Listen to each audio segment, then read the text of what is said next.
잘 알겠습니다. 그래서 오늘 홍준표 후보가 이재명 관련된 질문에는 답변을 안 하다가 한덕수 질문이 나오니까 이렇게 얘기했는데 직접 한번 들어보실까요? 일본에서 이재명 후보 누적 득표율이 90%에 달했는데요. 내가 그 답변 안 할게. 딴 거. 이재명 후보가 오늘 리얼미터 여론조사에서 50%도 넘는 득표를 보였거든요. ARS 아이가.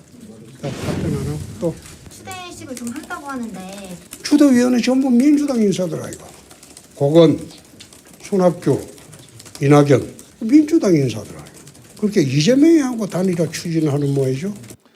이야, 홍준표하고 말 못듣게 합니다. 예, 아니, 민주당하고 단일화 하라고 하는 것은 네. 누구 들으라고 하는 게 한덕수 예. 들으라는 게 아니라 저쪽에 있는 윤땡땡 들으라고 하는 이야기처럼 양쪽 들립니다. 다 해당되겠죠. 예. 그러니까 홍준표 입장으로만 놓고 보면 저런 순발력은 나이가 연세가 들어도 굉장히 빼어난 편이에요. 네. 순간순간에 어떤 워드와 키워드를 던졌을 때 상대방이 무너지느냐를 잘 알고 있는 거예요. 예를 들어서 엊그제 그 뭐 이상한 비속어 같이 뭐라 그래 보정 속옷에 무슨 저 키노피에 이런 것도 다분히 계산된 거죠. 그렇죠. 그걸로 여론에서는 질타를 받았죠. 그런데 예선전이잖아요. 당내 선거잖아요. 네. 딱 지지자들만 결집하는, 그러니까 정확하게 자기 목표점을 알고 있는 사람이거든요. 지금 저 발언 누구를 향해서 하는 거예요? 자기 극우 지지자들, 국힘 내 지지자들한테 딱 던지는 메시지자. 그게 꽂히는 지점은 그 화살에 의문의 일패를 당하는 건 윤석열과 한덕수죠. 자, 홍준표 만만치 않습니다. 그런데 본인이 겪고 있는 지금 여러 가지 의혹 수준을 뛰어넘는 증거들이 매일 쏟아지고 있는데요. 최측근 최용희 보좌관이 말레이시아로 도피해버렸다. 자신의 아들인 홍땡땡 씨는 지금 휴대전화를 바꿔버리고 연락이 두절된 상태다. 기자들의 전화를 받지 않는다. 뭔가 지금 대선 과정에서 가까이 있는 사람들을 빼돌리거나 아예 언론에 노출되지 않도록 하는 거 아니냐. 그래서 홍준표를 향해서 서영교 의원이 이렇게 질타를 했는데요. 직접 들어보시겠습니다. 홍준표 관련한 측근들이 출국이 의심된다. 그러니 출국 금지시켜야 한다라고 요구했는데요. 최측근 최용휘 이 사람이 출국했다고 하는군요. 출국하고 지금 말레이시아에 있다고 하면서 하는 말이 대선 끝나고 들어올 가능성이 높다고 한다고 합니다. 홍준표 대선은 끝났습니다. 홍준표 정계 은퇴해야 할 사람이 대선 예비 후보로 나와 있으니 참으로 통탄스럽습니다. 자, 저렇게 이제 문제 제기를 하면 무슨 법적 대응을 한다든지 이렇게 해야 하는데, 자, 취재를 해보니까요. 예. 홍준표 캠프 쪽에서는 안 원래 하죠. 대선은 다 네. 이런저런 이야기 나와서 공격하는 거지 뭐 또 시작했구만, 이제 이런 반응이라는 거예요. 이 양반이요, 특기가 있습니다. 자기한테 불리하거나 치명적인 질문이 나오잖아요. 그러면 이걸 갖다가 농담 비슷하게 소위 말하는 야지 놓는 걸로 넘겨버려요. 예전에 앞선 그 대선에서도 그 JTBC 손석희 사장하고 둘이 이제 이야기할 때 나 그럼 갑자기 생방송인데 끊고 들어가 버린다 그러잖아요. 그런 식으로 하는데 또 그렇게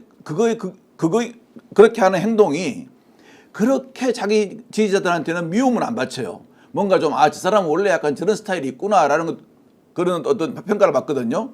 요번에도 보세요. 오늘도 뭐 자기 불리한 거 나오면은 그건 뭐 대답 안 한다. 나 알란다. 이런 식으로 그냥 소위 말하는 옹고집을 부려버리죠. 이게 저분의 어떤 장기 같아요. 아까 우리 신 교수님 말씀하신 것처럼 그 장기를 부리면서도 키워드 있지 않습니까? 내가 지금은 당내에 내 열렬 지지자를 모아야 되는 건지 국민의 여론을 모아야 되는 건지 이걸 정확히 알고 키워드를 탁탁탁 던지죠. 그게 어떠한 보면은 좀 우리가 흔히 하는 말로 정치의 잡기술이라고 그러는데 네. 정치 잡기술에는 상당히 제가 보니 우리나라에서 거의 진짜 대통령감입니다. 홍준표 씨는 지금 철저하게 트럼프 따라쟁이를 하고 있죠. 트럼프가 이제 언론하고 네. 인터뷰할 때 거의 쌍욕하는 수준으로 하고 거기랑 안 해 뭐 이런 장면들이 있죠. 실제 엊그제 이제 그런 장면들이 2번이나 연출이 됐죠. 뉴스타파랑도 있었고 예. 저 오마이하고도 오마이하고. 그런 일들이 있었죠. 다분히 계산된 발언들입니다. 그리고 누구를 저격했을 때 그게 어떤 효과로 나온다는 걸 이미 오랜 정치 경험으로 너무나 잘 알고 있는 사람이라서 아마 이제까지 국힘 있는 저 후보들 가운데서는 그런 일종의 이제 마케팅이라고 보면 그런 마케팅적인 기술, 그 테크닉에 있어서는 예. 가장 빼어난 사람이긴 합니다. 그게 옳다 그르다는 그런 도덕적 가치 평가를 떠나서요. 그런 걸로 계속 일관해 가는 거예요. 옳지는 않지요. 그러니까 정치판에서. 그런 가치 예. 평가에서는 당연히 옳지 않기 예. 때문에 저런 테크닉이 뭐 좋다 이런 뜻이 아니고요. 스트롱맨에 대한 흉내를 계속 내면서 본인의 이미지를 스트롱하게, 그러니까 핵무장 이런 것까지, 그게 정책으로 이어지는 것까지 부작용이 나오는 거죠. 대한민국이 NPT에서 자유로울 수 없는 국가라는 그렇죠. 거를 알면서도 예. 이제 저런 황당한 앞뒤가 꼬이는 거죠. 자, 이제 사인 토론이 들어가면 이제 뭔가 나올 겁니다. 대구시당 당원 명부를 44,000개를 빼돌려서 불법적으로 예. 끼워넣기 방식으로 여론조사를 했다. 거기에 전달책이 최용이고 박재기 사장 같은 경우도 최측근이고 돈을 다 갖다 준 사람 아닙니까? 이 사람도 지금 연락이 두절된 상태고. 언론에 나왔는데 이제 최용희 씨한테 전화를 했더니 예. 말레이시아에 지금 계시냐? 처음엔 받았다고 예. 해요. 그 말레이시아에 계시냐? 그랬더니 쌍욕 뭐 예, 예. 짓는 소리 하지 말라. 그 기자한테 확인해 봐라. 이렇게 이제 했다라고 하고요. 그다음에 아들은 처음에는 전화를 받았다고 해요. 예. 그러더니 바로 끊자마자 핸드폰을 바로 번호를 바꿔쳐서 연락이 안 된다. 뒤집어서 이 사람들은 아까 박관천 행정관님 말씀 이 부분이 정확히 맞습니다. 뭐냐면 이들이 일종의 체제전쟁 이런 것들을 자꾸 입에 달고 살면서 반 민주당 반 이재명 전선 이것만 해놓고 자기들의 허물에 대해서는 이거는 어떤 진영 간의 논리다. 진영 간의 대립 논리다. 이런 식으로 치부하고 대충 이 기간을 넘어가려는 그게 굉장히 강합니다. 저도 정의 보좌관하고 며칠 전에 이제 통화를 했고 이런저런 이제 불법 유출 정보에 대해서 묻고 답하고 이렇게 한 내용이 있는데요. 그건 뭐 목소리로 들려드리는 것보다는 또 최소한 또 지지율 측면에서 이걸 밝히지는 않습니다만 왜 전달했는지 모르겠다. 기억이 나지 않는다. 이제 이렇게 얘기를 하고 있는데 정의 보좌관도 결국 정권이 바뀌면 시시비비 진실을 밝힐 수밖에 없을 것이다. 그러면 자금의 출원 어떤 과정에서 누가 전달해서 그 당원 명부의 개인정보까지 상세하게 나와 있는 것들을 전달하면서 끼워넣기 여론조사를 했고 그리고 2022년 대구시장 경선에서 예.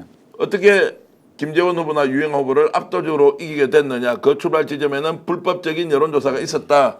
책임져야 할 시간이 홍준표에게로 갈 것이라고 저는 생각을 합니다. 그래서 민주당에서 대선 후보로 나오는 홍준표가 무서운 것이 아니라 이렇게 불법을 많이 저지른 사람을 정말로 대선 후보로 인정해야 하느냐 아니냐에 대해서는 어느 국민도 용납하기 어렵다라는 전제가 깔려 있습니다. 자, 이렇게 이제 얘기를 하면서 이 대목에서 정말 우리가 반복적으로 지적하고 화가 난 거지만 검찰의 행태를 지적하지 않을 예. 수가 없죠.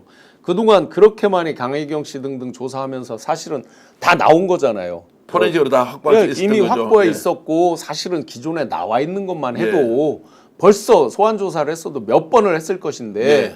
안 하고 있었잖아요. 그 대구 경찰청까지 이제 보내놨고 그러면서 지금은 대선 기간에 들어왔다고 그래서 또 핑계를 대는 거 아닙니까? 네. 그렇죠. 결국은 실체적 진실에 대해서는 정권이 바뀌고 넘어갔을 때 그런데 만에 하나 그때도 만약에 이제 대선 후보가 됐고 야당의 대표가 됐다. 그러면 또 정치 탄압이라고 하면서 또 빠져나갈 거란 말이에요. 자, 이제 그렇게 하기 어려울 예. 겁니다. 저희들 같은 유튜브 언론이 이 내용을 많이 알고 있고 그리고 정권이 바뀌면 특검을 통해서 시시비비 가리는데 증거 하나하나가 확인되는 순간 어떻게 이런 일을 벌일 수 있었느냐. 국민들이 탄식할 일이 한두 가지가 아닙니다. 홍준표 지금 대선 출마하는 것은 대통령이 된다는 꿈은 허울이고 실제로는 이 범죄 혐의를 피하기 위해서 나간 거 아니냐라는 의심을 굉장히 많이 받고 있다. 알만한 사람은 그렇게 생각하고 있다. 대구에 정치하고 있는 유력한 보수 정당 국힘 또는 국힘 출신 전 현직 국회의원들 이야기 여러분 직접 들어보실 기회가 있으면 제 말이 맞는지 아니면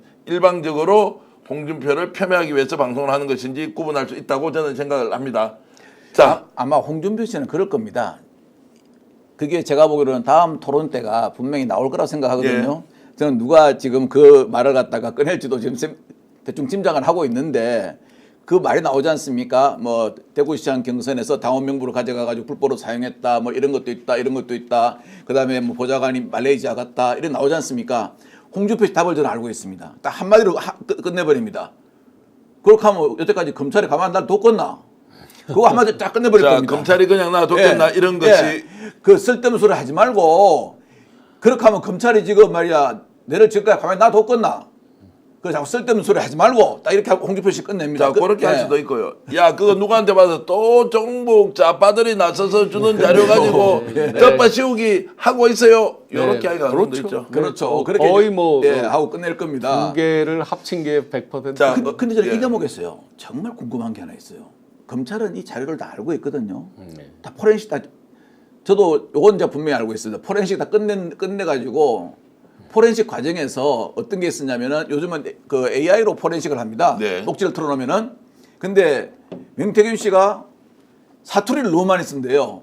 그래서 AI가 번역을 하면은 띠띠띠 하는 게 많이 나온대요. 그래가지고 그걸 갖다가 직접 듣고 다 이제 뭐 포렌식을 했다고 하더라고. 녹취를 다 네. 듣고요. 그러면 이걸 다 가지고 있는데 저는 정말 검찰한테 묻고 싶어요.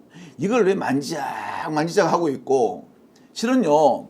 엊그제 검찰이 그 김영선 관련해 가지고 저 명태균 김영선 공천 관련해 가지고 그때 김상민 검사를 불렀지 않습니까? 네. 엊그제 불렀는데 검찰이 김건희와 출석 조율을 하고 있다 이렇게 말한 것은 벌써 한 2달이 됐어요. 한 2월 달부터 했다 그랬거든요. 저는 이게 거짓말이라고 생각해요. 왜냐? 김상민이라는 사람이 공천에 김건희가 개입을 했다고 지금 나오지 않습니까? 나오는데 그러면 김상민을 조사 안 하고 김건희하고 출석 일자를 조율한다? 말이 안 되는 거죠. 그러면은 말을 바꾸고 말하자면은 뇌물을 갖다가 준 사람은 조사 안 하고 뇌물 본 사람 대표했는데 그 사람 조사 안 하고 뇌물 받은 사람 불러가지고 너 누구한테 얼마 받았지 그러면 뇌물 받은 사람이 예 받았습니다 하겠습니까? 그래서 저는 이게 검찰이 왜 자꾸 이런 걸 가지고 이런 증거를 가지고 장난치는지 정말 이건 나중에 검찰이 예, 저 한번 제가 보기로는 개혁의 초식에 몰릴 겁니다 이렇게 하다가. 자, 저는 이제 짜고 치는 고스톱에 검찰도 최소한 공범 또는 종범, 협력자 이렇게 제가 말씀드리겠습니다. 검찰 스스로 잘 알고 있을 겁니다. 검찰 정말 검사들 또는 그 밑에서 업무를 지원하고 있는 수사관들이 이 내용 잘 알고 있을 테고 그렇게 하십시오. 네. 뭐 그렇게 해가지고 대한민국 법치가 살아난다면 그렇게 하시고 그게 아니라면 이제 어떻게 하겠습니까? 국민들이 원하는 방향으로 검찰이라는 조직이 어떤 식으로 이제 종말을 맞지 않겠습니까? 자, 이 말씀까지 하나 드리겠습니다. 명태균이 엊그제 누구에게 전화를 했습니다. 네. 그리고 전화를 받은 사람이 이제 두 가지를 궁금해서 이제 물었다는 거예요. 명태균은 전화가 와서 누구를 좀 도와줬으면 좋겠다라고 해서 그 사람은 실명을 제가 거론하기 어렵고 예. 아니 명 대표 그게 아니고 지금 왜 지금 홍준표 그리고 오세훈에 대해서 그렇게 뭐 껍질까지 벗긴다고 했는데 하지 않느냐? 에이 그거 뭐 이제 검찰이 알아서 하거나 뭐 이렇게 그 질문을 했는데 그렇게 대답을 하더라는 거예요. 그게 뭡니까? 뻔히 예상된 대로네요. 그렇죠. 아, 예상된 대로인데 그래서 다 바깥에서 이제 우리 같은 사람은 고발하고 뭐 노인은 고발했는지 아닌지 노인에서 모르겠는데 민주당 사람들 다 이용해 먹고 보석으로 나와가지고 결국에는 본인이 판을 짠다 치고는 예. 홍준표를 그렇게 쌍욕을 하고 있다가 홍준표와 관련된 불법 당원 명부를 본인이 어떤 식으로든 조사를 하라고 줘놓고는 자 지금 와서는 홍준표 쪽으로는 손을 안 댄다. 이게 명태균의 모습이니 정말로 마지막에 지금 했던 거 있지 않습니까? 예. 홍준표가 어떤 대답을 했으며 또 명태균이 지금 어떤 태도를 보이는지에 대해서 공개한 내용 좀 하이라이트라도 만들어서 이 프로그램의 일부를 잘라가 우리 제작진이 좀 올려주시면 좋겠다. 아니, 진짜 그거 하면 해야 되고요. 제가 정치보로카 수사를 여러 번 해봤거든요. 정치보로카 특징이 딱 하나 있습니다. 정치보로카는 나의 정치적 이념, 국민의 정치적 이념, 내 주변 사람들의 정치적 이념, 철학 생각 안 합니다. 여러 사람을 놓고 봤을 때 뭘 가지고 누구를 밀어줄까 생각하냐면은 누가 됐을 때 나한테 가장 많은 이익을 줄까 딱 이것만 생각합니다. 오늘 방송 어떠셨습니까? 마음에 들었다면 구독, 좋아요로 스픽스를 응원해 주십시오. 여러분들의 구독, 좋아요는 가장 큰 힘이 됩니다. 스픽 구독, 좋아요.